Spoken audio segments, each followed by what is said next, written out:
할렐루야. 우리 좌우 앞뒤 인사하겠습니다. 성령 충만을 사모합시다. 네, 우리가 선포한 대로 그런 은혜가 우리 가운데 임할 줄로 믿습니다. 우리는 가을 부흥 사경회를 앞두고 지금 특별한 새벽 기도회를 하나님 앞에 드리고 있습니다. 오늘 며칠째인 줄 아십니까? 네, 옆에 있는 분들에게 한번 물어보세요. 며칠째입니까? 예, 참석을 못 하신 분들은 모르실 거예요. 그렇죠? 벌써 3일이나 지났습니다. 강단을 통해서 하나님께서 예비하신 그 말씀의 은혜가 흘러가고 있고, 또 각 기관에서 나와서 특성으로 또 하나님께 영광을 올려드립니다. 개인의 기도의 시간을 통해서 주님과의 그 인격적인 만남의 시간도 우리가 가지고 있습니다. 내일도 우리 서리 집사님들, 남녀 서리 집사님들이 또 특별한 찬양을 또 하나님께 올려드릴 텐데, 또 함께 나와서 찬양으로 또 은혜 받고, 또 말씀을 통해서 우리의 영과 육이 새로워지고, 또 무엇보다도 기도를 통해서 하나님께서 저와 여러분들에게 말씀하시고자 하는 것들, 또 기도의 응답을 받는 복된 시간이 되기를 주님의 이름으로 축원합니다. 우리 한 번 더 인사할 때는 내일도 보입시다. 예, 얼굴들 잘 봐놓으세요. 예, 나오는지 안 나오는지. 예, 우리에게 주고받는 말들 중에 이런 말들이 있습니다. 돈을 잃으면 아주 적은 걸 잃었다. 명예를 잃으면 또 많이 잃었다.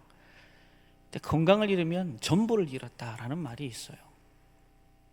이 건강에 대한 중요성들을 말하는 거겠죠. 오늘 본문에 등장하는 이 12회를 혈류증으로 고통당하고 있는 여인, 바로 이 건강의 복을 잃은 여인입니다. 여러분이 알고 있다시피 혈류증이라는 게 혈관 조직이 약해서 이 약한 곳 이사이 피가 새어나는 병인데, 한번 출혈이 있기 시작하면 멈출 수가 없어요. 문제는 이 병을 레위기 15장 25절에서 30절에 보니까 부정하다 이렇게 기록을 하고 있습니다. 그러니까 당사자인 이 여인도, 그리고 유대인들 모두에게 보편적으로 하나님께서 벌을 주셨다, 이런 입장의 생각들을 가지고 있습니다. 어느 날 이 여인이 이 몸이 자꾸 붓기 시작합니다. 그리고 이 부은 몸 사이로 피가 이제 흐르기 시작하는데, 그냥 흐르다 말겠지 그렇게 가볍게 여겼습니다. 멈추지 않는 거예요. 몸은 피곤해 옵니다. 얼굴은 창백해져 가요. 문제는 이러한 모습들이 누군가에게 들추어나게 되면 그 공동체로부터 쫓겨날 수 있는, 출교갈 수 있는 이런 상황이 되니까 아프다고 말도 못해요. 육체의 병도 육체의 병이지만 마음의 병이 더 큰 상황이라는 것을 알 수 있어요. 여러분, 이 여인의 고통을 여러분 이해하시겠습니까? 오늘 본문 43절, 우리 43절 말씀인데요, 우리 함께 읽도록 하겠습니다. 시작.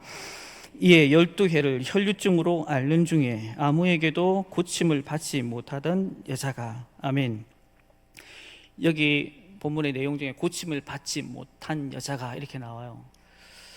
여기 나오는 게 이 기한이 1, 2년, 뭐 한 달, 두 달 이런 개념이 아닙니다. 12년간 그런 하혈을 시마다 때마다 경험했던 여인이었다. 코로나가 한창이었을 때 여러분 백신 맞은 기억 나시죠? 저도 백신을 맞았는데요, 한 이틀 정도 굉장히 힘들었던 것 같아요. 근데 이 여인의 고통에 비하면 그게 뭐 비할 때가 되겠습니까? 그 고통을 인해서 몰골이 말이 아니었을 거예요. 심리적으로, 정신적으로 굉장히 많이 힘들었을 겁니다. 이럴 때 딱 떠오르는 감정적 단어가 뭐냐면 두려움이다라는 두려움. 하루하루 살아가면서 나는 하나님께 벌을 받았어 라는 생각들, 이 매일매일 나는 나을 수 있을까? 아니야, 죽게 될 거야, 이 두려운 생각들.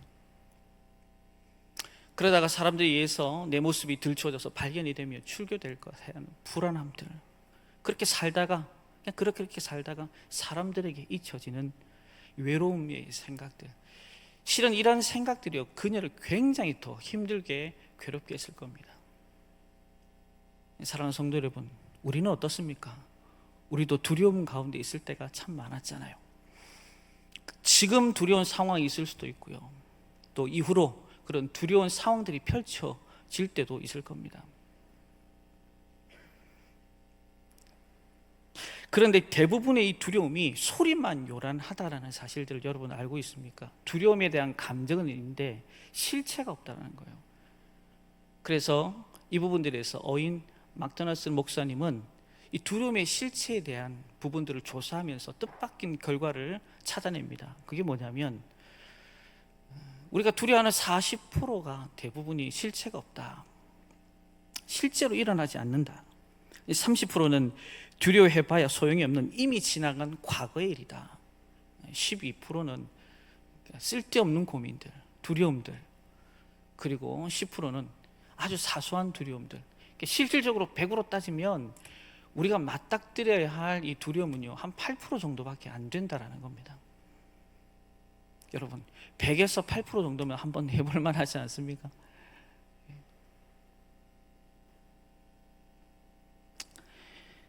실체가 없는 이 두려움을 이길 수 있는 가장 좋은 방법이 뭘까? 오늘 본문의 이 연의를 통해서 궁극적으로 우리는 이 믿음이라는 단어를 가지고 나갈 수 있을 겁니다. 믿음. 여러분, 믿음이라는 게 다른 게 아닙니다. 살아계신 하나님을 온전히 신뢰하는 것. 한번 따라합시다. 살아계신 하나님을 온전히 신뢰하는 것. 마태복음 6장 30절에 보면 여러분들 잘 아는 내용이 등장을 합니다. 제자들이 먹을 것, 입을 것, 마실 것, 한마디로 생존에 관련된 부분들을 갖고 옥신각신합니다. 우리 6장 30절 말씀 함께 읽도록 하겠습니다. 마태복음 6장 30절입니다. 오늘 있다가 내일 아궁이에 던져지는 들불도 하나님이 이렇게 입히시거든 하물며 너희일까 보냐. 믿음이 작은 자들아. 아멘. 이 본문에 보면 예수님께서 결국 두려움의 출발점이 뭐다? 믿음과 결부시키고 있다는 걸 알 수가 있는 거죠. 여러분 한번 생각해 보십시오. 부모가 곁에 있는데 옆에 있는 아이들 두려워합니까? 두려워하지 않습니까? 두려워하지 않아요. 왜요? 그 부모가, 엄마 아빠가 날 지키고 보호해주고 모든 것을 책임져 줄 거라는 믿음이 있기 때문입니다. 하물며 하늘과 땅의 주인 되시고 또 말씀으로 이 모든 만물을 창조하신 하나님, 죽은 나사로를 불러내시고 안진뱅이 일으키시고 눈먼 자 눈뜨게 하고 듣지 못하는 자 듣게 하시고 오늘 이 자리에 이 모양 저 모양 여러 가지 아픔과 슬픔과 눈물과 고통 여러분이 있을 때, 부르짖을 때 하나님께서 다 건져주신 줄로 믿습니다. 그 하나님이 오늘 저와 여러분의 하나님이다라는 이 사실들을 우리가 잊지 말아야 됩니다. 이처럼 모든 두려움들이 결국 이 믿음의 부재에서부터 시작된다라는 것들 우리가 인지해야 하는 거죠. 그래서 믿음의 공식은 이렇습니다. 하나님을 두려워하지 않으면 세상의 어떤 것도 두렵다. 반대로 하나님을 두려워하면 세상의 그 어떤 것도 두렵지 않다. 결국 우리는 믿음으로 모든 이 두려움에서 벗어나야 한다는 겁니다. 사랑하는 성도 여러분, 어떤 불행도 처음에는요 크게 느껴져요. 근데 이 시간이 지나면 익숙해지기 시작합니다. 익숙해지기 시작하면 거기에 더 불행함을 느끼기 시작한다는 거예요. 2016년도에 방영되었던 상영이 되었죠. 이 쇼생크 탈출이라고, 거기에 나온 주인공이 이런 말을 한 것을 기억합니다. 처음에 나는 감옥의 벽돌을 보면서 싫어했지. 그것은 나를 미치게 만들었어. 그런데 조금 지나고 보니 점점 익숙해지고 편해지게 된 거야. 그래서 내가 감옥에 있는 것이 아무렇지도 않게 되었어. 오히려 감옥에서 나가면 힘들고 감옥에 돌아오면 편한 거야. 그렇게 20년을 살았어. 그런데 어느 날 그것이 바로 나를 망치는 원인임을 알았어. 나는 익숙해지지 말아야 할 것에 익숙해진 거야 라고 말을 했습니다. 결국 그 영화의 주인공은 그곳에서 탈출을 시도하게 됩니다. 자신의 불행에 익숙해지지 말라는 거죠. 만약에 오늘 본문에 등장하는 이 12해 이 고통당하고 있는 이 여인이 이 불행에 익숙해졌다면, 삭개오가, 중풍병자가, 그리고 맹인 바디메오가 그들이 안고 있는 불행에 계속 안주하고 익숙해졌다면 하나님 앞에, 주님 앞에 나올 수 있었을까요? 성도 여러분, 자신의 무지에 익숙하기 시작하면요, 공부를 안 합니다. 가난에 익숙해지기 시작하면 일을 안 해요. 게으름에 익숙하기 시작하면요, 일을 하다도 힘들면 놓아버립니다. 영적인 원리도 마찬가지입니다. 말씀 보지 않고 기도하지 않고 영적인 모임을 사모하지 않고 오히려 편안한 것에 익숙해지기 시작하면 교회 나오는 것이 짐입니다. 헌신봉사 꿈도 못 꿉니다. 일확천금을 줘도 새벽기도 못 나옵니다. 그래서 짐 콜린스가 아주 중요한 말을 했습니다. 좋은 것은 위대한 것의 적이다. 좋은 것은 위대한 것의 적이다. 많은 사람들이요, 각자 좋은 것을 찾아서 아주 그것들을 만족해하면서 살아갑니다. 근데 하루하루 좋은 것에만 만족하면 중요한 것을 놓칠 수 있다는 사실들을 모릅니다. 혈류증에 걸린 연인이라고 해서 좋은 일이 하나도 없겠습니까? 아침에 일어나서 차 한잔 마셔도 기분 좋아질 겁니다. 저녁에 맛있는 음식 먹으면 행복해질 거예요. 그런데 그냥 이렇게 살다가 죽지 뭐, 나만 병들었나 라고 생각하면 절대로 그 병에서부터 자유할 수 없을 겁니다. 오히려 깊은 수렁에 빠지게 될 거고, 거기서 자신의 삶을 내동댕이 칠 겁니다. 마치 가룟 유다처럼 극단적 선택을 할 수도 있다. 그런데 그것보다 더 나쁜 것이 있습니다. 뭐냐? 이 불행을 앞두고 도전도 해보지 않고 비겁하게 도망치는 거예요. 마치 이거는 소싸움과 같은 거예요. 소싸움 자리에 소 2마리 집어넣습니다. 싸우다가 진 소가 계속 도망갑니다. 그럼 이긴 소가 엉덩이, 머리 뿔로 계속 쳐요. 도망치는 것의 가장 일반적인 것이 우리는 중독으로 알고 있습니다. 그렇게 해서 어떻게든 모면해 보려고 하는 거죠. 인터넷 중독, 마약, 쇼핑 중독, 알코올, 도박, 폭식, 여러 가지가 있어요. 근데 결국 그것은요, 저와 여러분의 인생을요 망하게 한다는 사실들을요 아셔야 됩니다. 자, 그렇다면 우리는 어떻게 반응을 해야 될까? 자기의 불행에도 익숙해지지 말라, 포기하지도 말라, 도망치지도 말라. 그럼 어떻게 하라는 소리입니까? 마태복음 11장 28절은 여러분들이 잘 아는 말씀이에요. 수고하고 무거운 짐진 자들 다 누구에게로 오라? 누구에게로 오라?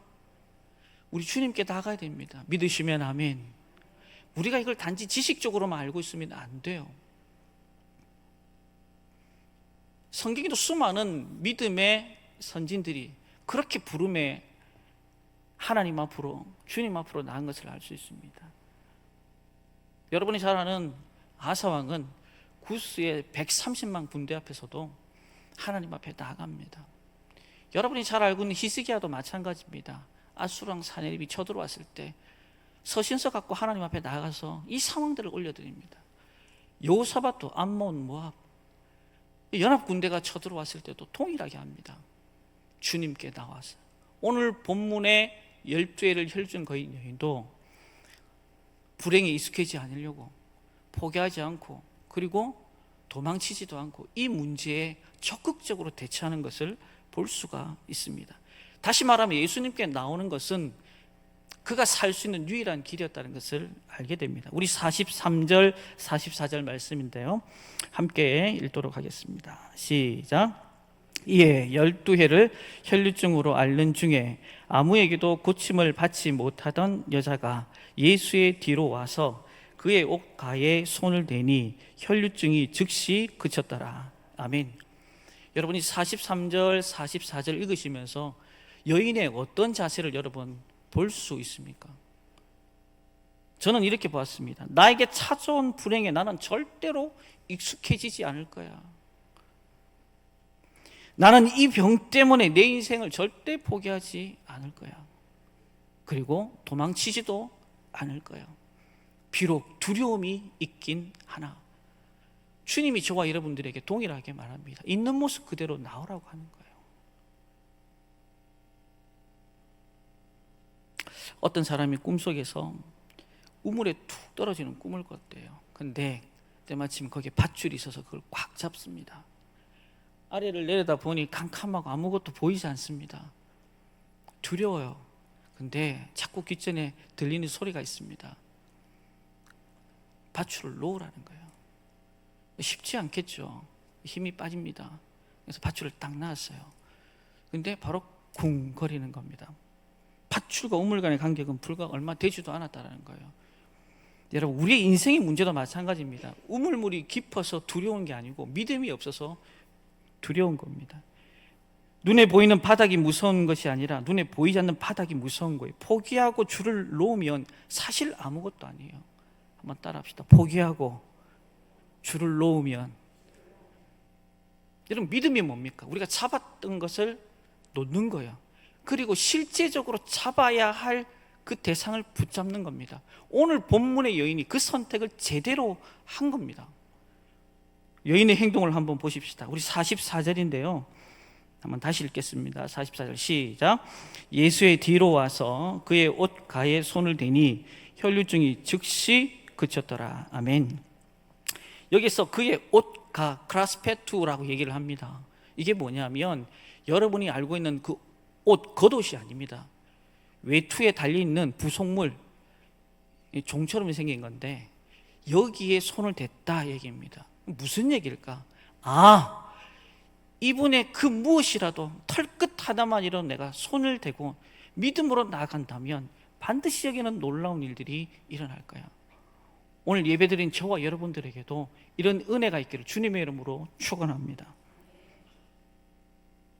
여러분, 모든 근원이 예수님께 있다는 사실을 여러분 믿으십니까? 요한계시록 5장 12절에 보니까 그 근원의 출처들을요 명확하게 이야기를 합니다. 요한계시록 5장 12절이 말씀입니다. 읽겠습니다. 시작.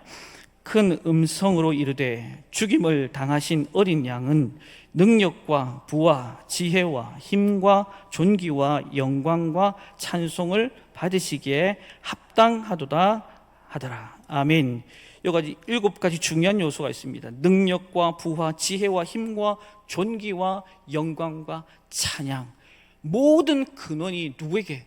하나님, 주님께 있다라는 사실들을 성경 우리에게 기록하고 있습니다. 우리가 넘어져도 모든 근원 대신 주님 만나면 그분의 옷을 붙들기만 하면 저와 여러분들에게도 이런 놀라운 은혜와 축복이 임할 줄로 믿습니다.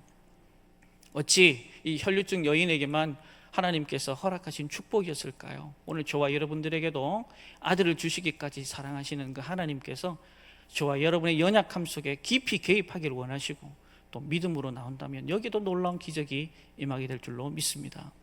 그러므로 오늘 우리가 기억해야 될 것, 왜 나에게만 주는 이런 어려움이냐고 원망 불편하기 전에 그냥 있는 모습 그대로 여인이 주님께 나왔던 것처럼 오늘도 주님 앞에 나가는 저와 여러분 되기를 주님의 이름으로 축원합니다. 나가서 믿음을 가지고 만지시고 또 그분의 능력을 저와 여러분들이 경험하기를 주님의 이름으로 축원합니다. 그러면서 마지막 오늘 결론의 말씀은 이 48절에 이렇게 담고 있습니다. 함께 읽겠습니다. 시작. 예수께서 이르시되 딸아 내 믿음이 너를 구원하였으니 평안히 가라. 아멘. 여러분, 여기 중요한 것이 있어요. 예수님의 옷자락을 만졌을 때 누가라는 단어를 썼습니다. 근데 지금 여기서는 딸아 그래요. 관계의 회복이 있습니다. 또 중요한 사실은요, 일어나 평안히 가라 얘기입니다. 여인은요 그 주변에서 일어날 수 있는 존재가 아니었어요.